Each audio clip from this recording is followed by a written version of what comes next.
Bismillahirrahmanirrahim. Assalamualaikum warahmatullahi wabarakatuh.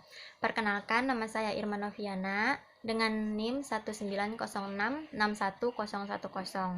dari Program Studi Pendidikan Ilmu Pengetahuan Alam Universitas Muhammadiyah Cirebon. Nah, insya Allah kali ini saya akan mempresentasikan materi tentang sejarah perkembangan dan pembukuan hadis. Di sini kita akan membahas 4 pokok bahasan. Adapun bahasan yang pertama yaitu tentang pengertian sejarah pertumbuhan dan perkembangan hadis. Bisa dilihat PPT-nya ya teman-teman. Nah, dalam Kamus Besar Bahasa Indonesia disebutkan bahwa pertumbuhan itu memiliki arti timbul, kemudian bertambah besar atau sempurna. Sementara yang dimaksud dengan perkembangan yaitu bertambah dengan sempurna dan meluas. Jadi, kalau pertumbuhan itu bertambah besar, kalau perkembangan itu meluas. Nah, sedangkan yang dimaksud dengan perkembangan hadis yang dikemukakan oleh Endang Sutari yaitu masa-masa atau periode-periode yang dilalui oleh hadis semenjak dari lahirnya dan tumbuh dalam pengenalan, penghayatan, dan pengamalan umat dari generasi ke generasi. Jadi perkembangan hadis itu periode-periodenya dari lahir sejak masa Nabi sampai ke kita sekarang ini. Nah, lalu yang kedua ada pengertian pembukuan hadis.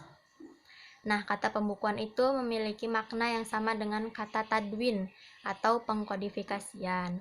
Pembukuan hadis adalah penghimpunan, penulisan, dan pembukuan hadis dari Nabi Muhammad SAW atau perintah resmi dari para penguasa negara atau khalifah dengan melibatkan beberapa personil yang ahli di bidangnya. Nah, bukan dilakukan secara perseorangan atau untuk kepentingan pribadi, seperti yang terjadi itu pada masa Rasulullah. Lalu, bahasan yang ketiga adalah proses pertumbuhan dan perkembangan hadis. Nah, yang pertama ada hadis pada masa Rasulullah. Nah, hadis pada masa Rasulullah itu dikenal dengan Ashr al-Wahyi wa al-Takwin, yakni masa turun wahyu dan pembukuan masyarakat dan pembentukan masyarakat Islam. Nah, wahyu yang diturunkan Allah ini dijelaskan Nabi bisa melalui perkataannya, perbuatannya, dan takrirnya. Sehingga apa yang didengar dan disaksikan oleh para sahabat dari Nabi itu dijadikan pedoman bagi amaliyah dan ubudiyah mereka. Nah, lalu tempat yang biasanya dijadikan Nabi dalam menyampaikan hadis itu fleksibel. Terkadang hadis disampaikan ketika Nabi bertemu dengan sahabatnya di masjid, di pasar, ketika dalam perjalanan, dan terkadang juga dilakukan di rumah Nabi sendiri. Lalu cara Rasulullah dalam menyampaikan hadis kepada para sahabatnya juga dengan berbagai cara, yaitu seperti yang pertama melalui majelis ilmu, yaitu tempat pengajian yang diadakan oleh Nabi Muhammad SAW untuk membina para jemaahnya. Lalu yang kedua, dalam banyak kesempatan Rasulullah juga menyampaikan hadisnya melalui para sahabat tertentu, yang kemudian para sahabat ini menyampaikannya kepada orang lain. Lalu yang ketiga, melalui ceramah atau pidato di tempat terbuka. Misalnya nih pada ketika dulu Haji Wada dan Fath al-Makkah. Nah, lalu disebutkan juga ada beberapa sahabat yang tercatat sebagai sahabat yang paling banyak menerima hadis dari Rasulullah. Misalnya itu para sahabat yang tergolong kelompok al-sabiqun al-awwalun seperti Abu Bakar, Umar bin Khattab, terus Utsman bin Affan, Ali bin Abi Thalib, dan Ibnu Mas'ud. Terus ada juga golongan ummaha al-mukminin, yaitu seperti Siti Aisyah dan Ummu Salamah. Terus ada juga sahabat-sahabat Nabi yang meskipun dia tuh tidak lama gitu bersama dengan Nabi, tapi mereka sungguh-sungguh dalam belajar ilmu hadis, selalu bertanya kepada sahabat-sahabat, kepada Nabi. Itu tuh seperti Abu Hurairah dan Abdullah ibn Umar, terus ada Anas ibn Malik dan Abdullah ibn Abbas. Lalu yang kedua ada hadis pada masa Khulafah Ar-Rasyidin. Ini masa kedua dari setelah Nabi Muhammad. Nah, periode ini itu sejarah perkembangan hadis adalah pada masa khulafa ar-rasyidin seperti Abu Bakar, tadi ya Umar bin Khattab, Utsman bin Affan, terus Ali bin Abi Thalib, yang berlangsung sekitar tahun 11 Hijriah sampai 40 Hijriah. Nah, masa khulafa ar-rasyidin ini disebut dengan masa sahabat besar.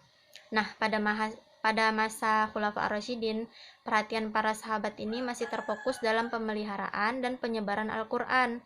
Maka, periwayatan hadis belum begitu berkembang dan masih ada pembatasan dalam periwayatannya. Jadi pas masa Khulafa ar-Rasyidin ini mereka lebih fokus dalam penyebaran Al-Qur'an, pemahaman Al-Qur'an seperti itu kepada masyarakatnya, sehingga ada pembatasan dalam periwayatan.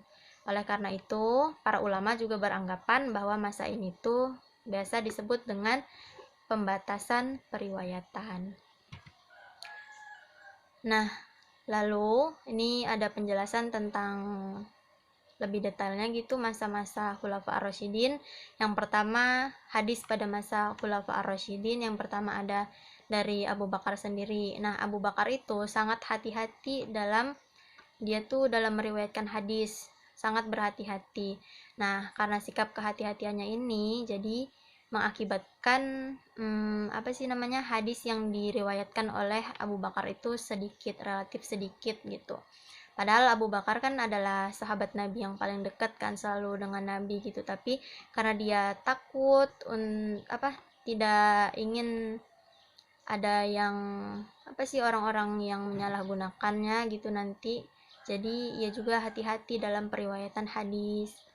Lalu yang kedua ada Umar bin Khattab. Nah, Umar juga hati-hati juga nih dalam meriwayatkan hadis. Nah, Umar juga menekankan kepada para sahabat agar memperbanyak periwayatan hadis di masyarakat, tidak memperbanyak periwayatan hadis di masyarakat, dengan alasan supaya masyarakat itu konsentrasinya tidak terpecah dalam membaca dan mendalami Al-Qur'an. Selain itu juga supaya umat tidak melakukan kekeliruan dan dalam periwayatan hadis. Sama kayak Abu Bakar tadi, nggak pengen ada kekeliruan masyarakat dalam periwayatan hadis. Lalu yang ketiga itu ada Utsman bin Affan. Nah, diriwayatkan dari Ahmad Ibnu Hambal bahwa hadis Nabi yang berasal dari riwayat Utsman itu hanya sekitar 40 hadis. Nah, itu pun banyak matan hadis yang terulang dikarenakan perbedaan sanad. Lalu yang terakhir ada masa Ali bin Abi Thalib. Nah, Ali hanya bersedia meriwayatkan hadis setelah periwayatnya itu tuh bersumpah dulu bahwa hadis ini tuh benar-benar dari Rasulullah. Nah, kalau udah bersumpah baru dia percaya bahwa itu hadis itu benar-benar dari Rasulullah dan yang meriwayatkannya itu benar-benar sudah dipercayanya gitu. Terus Ali bin Abi Thalib juga cukup banyak dalam meriwayatkan hadis, baik dalam bentuk lisan maupun tulisan. Nah, seperti itulah hadis di masa-masa Khulafa ar-Rasyidin. Lalu yang ketiga ada hadis pada masa tabi'in. Nah, para tabi'in ini adalah notabene itu para murid-murid dari sahabat Nabi yang juga dia tuh banyak mengoleksi hadis-hadis Nabi. Nah, bahkan pengkoleksiannya ini sudah mulai disusun dalam sebuah kitab yang beraturan. Nah, di masa tabi'in, Al-Qur'an ini sudah dikumpulkan dalam satu mushaf. Selain itu juga pada masa akhir periode Al-Khulafa ar-Rasyidin, terkhususnya pada masa Utsman bin Affan, para sahabat dan ahli hadis ini telah menyebar ke berbagai wilayah negara Islam. Nah, kan sejalan dengan pesatnya ya perluasan wilayah kekuasaan Islam, jadi para sahabat dan penyebar hadis itu terus meningkat gitu, karena mereka berpergian ke wilayah-wilayah Islam, sehingga ini berimplikasi pada peningkatan penyebaran hadis. Makanya pada masa tabi'in ini dikenal sebagai masa penyebaran periwayatan hadis. Nah, pada masa tabi'in menerima hadis dari sahabat dalam berbagai bentuk. Ada yang dalam bentuk catatan, hafalan, terus ada juga dalam bentuk tulisan. Lalu tuh ada di samping itu juga dalam bentuk yang sudah terpolakan dalam ibadah dan amaliyah para sahabat, lalu tabi'in menyaksikan dan mengikutinya. Terus, kota yang dijadikan sebagai pusat pembinaan dan periwayatan hadis Kota-kota ini tuh nantinya dijadikan tujuan untuk tabiin tuh mempelajari hadis-hadis. Adapun kota-kotanya ada Madinah Al-Munawwaroh, Makkah Al-Mukarramah, Kufah, Basrah, Syam, Mesir, Maghribi, dan Andalusia, serta Yaman dan Khurasan. Nah, pusat pembinaan pertamanya itu ada di Madinah. Terus, nah yang terakhir ini ada masa-masa pada masa tabi'i al-tabi'in. Masa tabi'i al-tabi'in itu dimulai dengan berakhirnya masa tabi'in yang terakhir kali bertemu dengan sahabat yang meninggal paling akhir. Nah, cara periwayatan hadis pada masa tabi'i al-tabi'in ini adalah bilafazi atau dengan lafaz. Karena kodifikasi hadis itu udah dilakukan di akhir masa tabi'in tadi kan. Terus kodifikasi pada masa ini juga udah menggunakan metode sistematis, yaitu dengan mengelompokkan hadis-hadis yang ada sesuai dengan bidang bahasan. Nah, walaupun kadang penyusunannya masih bercampur antara hadis Nabi dengan kaul sahabat dan tabi'in. Lalu bahasan yang terakhir atau yang keempat yaitu tentang proses kodifikasi hadis atau pembukuan hadis. Yang pertama ada kodifikasi hadis secara resmi. Nah, kodifikasi hadis secara resmi itu dipelopori oleh Umar bin Abdul Aziz. Dia itu khalifah ke-8 dari masa Bani Umayyah yang memerintah sekitar tahun 99 sampai 101 Hijriah. Nah, ia menginstruksikan kepada seluruh gubernur di semua wilayah Islam untuk menghimpun dan menulis hadis-hadis Nabi. Selain itu, khalifah juga memerintah Ibnu Hams dan Ibnu Syihab al-Zuhri untuk menghimpun hadis-hadis Nabi. Adapun motif dari Umar bin Abdul Aziz ini dalam mengkodifikasikan hadis yaitu karena yang pertama ia khawatir akan hilangnya hadis dari pembendaharaan masyarakat sebab belum dibukukan tuh. Jadi takut hadis-hadis ini hilang. Makanya segera dia memerintahkan para gubernur untuk melakukan kodifikasi hadis atau pembukuan hadis. Lalu alasan yang keduanya itu untuk membersihkan dan memelihara hadis dari hadis-hadis maudhu atau hadis-hadis palsu yang dibuat oleh orang-orang hanya untuk mempertahankan ideologi golongan dan madhab. Lalu yang ketiga itu ada tidak adanya kekhawatiran lagi akan tercampurnya Al-Quran dan hadis. Nah, jadi biar nggak khawatir gitu hadis dan Al-Quran tercampur, sebab kan keduanya itu bisa dibedakan kalau sudah dibukukan gitu. Al-Quran telah dikumpulkan dalam satu mushaf dan telah merata di seluruh umat Islam. Lalu alasan yang terakhir itu karena adanya kekhawatiran akan hilangnya hadis karena banyak ulama hadis yang gugur di medan perang. Nah, itu tadi motif dari Umar bin Abdul Aziz sebagai pelopor periwayatan pembukuan hadis resmi. Lalu yang kedua itu ada kodifikasi hadis pada masa abad kedua. Nah, kitab hadis yang ada masih bercampur aduk antara hadis-hadis Rasulullah dengan fatwa-fatwa sahabat dan tabi'in. Belum dipisahkan antara hadis-hadis yang marfu, mauquf, dan maqtu, dan antara hadis-hadis yang sahih, hasan, dan dhaif. Jadi ini pada masa kedua ini masih bercampur aduk gitu, belum dipisah-pisahkan antara yang dhaifnya dengan yang hasan, dengan yang sahih, seperti itu.